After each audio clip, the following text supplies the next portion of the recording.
Hi friends, welcome to my channel. இன்றைக்கி ஒரு கத்திரிக்காய் ரெசிபி பார்க்கலாம். ஸோ நாட்டில் நிறைய பேருக்கு கத்திரிக்காய் பிடிக்காதுன்னு நினைக்கிறேன். அதில் நானும் ஒன்று. ஸோ சின்ன வயசுலேருந்து நான் வந்து கத்திரிக்காய் சாப்பிடவே மாட்டேன். எனக்கு சுத்தமாக பிடிக்காது. அந்த டேஸ்ட் எப்படி இருக்குன்னு கூட எனக்கு தெரியாது. பட் நிறைய பேர் கத்திரிக்காயில் நிறைய வந்து நல்லது இருக்குது, சாப்பிடுங்க சாப்பிடுங்கன்னு சொல்லி கேள்விப்பட்டிருக்கேன். ஸோ நம்ம வந்து வித்தியாசமாக நம்ம சாப்பிட்ற டேஸ்ட்டில் நம்ம செஞ்சு பார்க்கலாம் அப்படின்ட்டு இன்றைக்கி ஒரு ரெசிபி ட்ரை பண்ணியிருக்கேன் ஃப்ரெண்ட்ஸ். கண்டிப்பாக நீங்களும் செஞ்சு பாருங்கள்.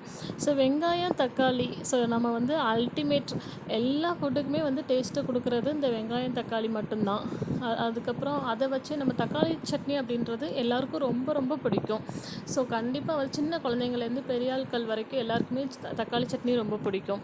ஸோ அதை மாதிரியே கொஞ்சம் கத்திரிக்காவை சேர்த்து சாப்பிடலாம் அப்படின்னு சொல்லிட்டு தான் இந்த கத்திரிக்காய் கார சட்னி ட்ரை பண்ணியிருக்கேன்.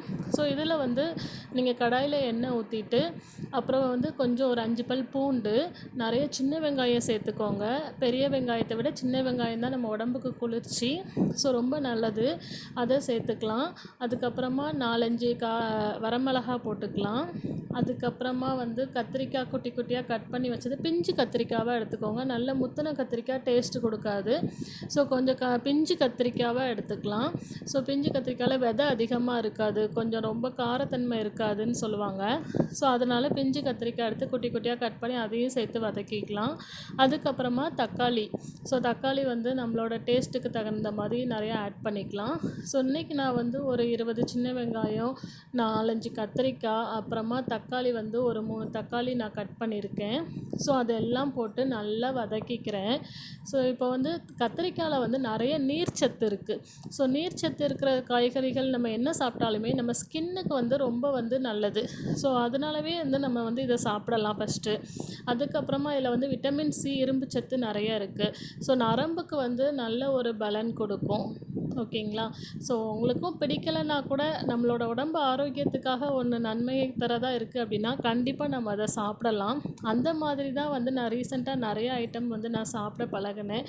நம்ம உடம்புக்கு நல்லது, நம்ம சாப்பிட்டா நல்லது அப்படின்ற மாதிரி. ஸோ அதில் இப்போ கத்திரிக்காயும் ஆட் ஆகிட்டு, ஸோ நீங்களும் சாப்பிட்டு பாருங்கள் ஃப்ரெண்ட்ஸ். ஓகேங்களா? ஸோ இது வந்து நல்லா வேகட்டும். கொஞ்சம் மீடியம் ஃப்ளேமில் வச்சு நல்லா வதக்குங்க. கத்திரிக்காய், வெங்காயம், தக்காளி எல்லாமே வந்து கொஞ்சம் சாஃப்டாக வேகட்டும். அதுக்கப்புறம் தேவையான அளவு உப்பு சேர்த்துக்கலாம். கொஞ்சம் ஒரு கைப்பிடி தேங்காய், துருவின தேங்காய் சேர்த்துக்கிறேன். ஸோ அதையும் சேர்த்துக்கலாம். சேர்த்துட்டு நல்லா வதக்கிக்கலாம். சளி, இருமலை கூட இது குறைக்கும்னு கேள்விப்பட்டிருக்கேன். நீங்களும் ட்ரை பண்ணி பாருங்கள். நான் வந்து அதை எக்ஸ்பீரியன்ஸ் பண்ணலை, பட் கேள்விப்பட்டிருக்கேன். ட்ரை பண்ணி பாருங்கள் ஃப்ரெண்ட்ஸ். ஓகேங்களா?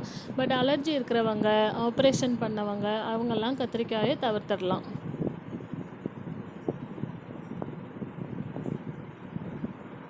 ஸோ முக்கியமாக கத்திரிக்காய் ஹார்ட்டுக்கு ரொம்ப நல்லது. ஸோ அதனால் கண்டிப்பாக எல்லோரும் சாப்பிடுங்க. உங்களுக்கு பிடிச்ச டேஸ்ட்டில் என்ஜாய் பண்ணி சாப்பிடுங்க. ஓகேவா? ஸோ வதங்கினதை இப்போ வந்து நல்லா நம்ம மிக்ஸி ஜாருக்கு மாற்றிடலாம், ஆற வச்சுட்டு. ஸோ அதை நல்லா ஃபைன் பேஸ்ட்டாக அரைச்சி எடுத்துக்கலாம். ஸோ அரைச்சாச்சு. இல்லைனா ஒரு சில பேருக்கு வந்து கொஞ்சம் கொரப்பாக இருந்தால் பிடிக்கும். உங்களோட கன்சிஸ்டன்சியில் நீங்கள் அரைச்சிக்கோங்க. ஸோ இப்போ பாருங்கள், தக்காளி சட்னி மாதிரி பார்க்க அழகாக ரெடியாக இருக்குது. டேஸ்ட் பண்ணி பார்த்தேன், டேஸ்ட்டும் அல்டிமேட்டாக தான் இருக்குது. இந்த கத்திரிக்காவை நம்ம இப்படியே இவ்வளோ நாள் சாப்பிடாம நம்ம வேஸ்ட் பண்ணிட்டோமே அப்படின்னு நான் ஃபீல் பண்ணுறேன். ஸோ இப்போ வந்து தாளிச்சிக்கலாம்.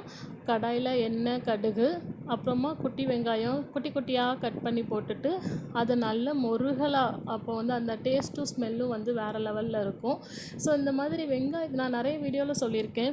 இந்த வெங்காயத்தை நான் குழந்தைங்களுக்கும் சரி நம்மளுக்கும் சரி இந்த மாதிரி நல்லா பொரித்து நம்ம தாளித்து சேர்க்குறதுனால அல்சர் பிரச்சனையை நம்ம தடுக்க முடியும்னு எங்கள் பாட்டி சொல்லுவாங்க. ஸோ இதுவே வந்து ரொம்ப ரொம்ப ஒரு நல்லது. ஸோ இந்த மாதிரி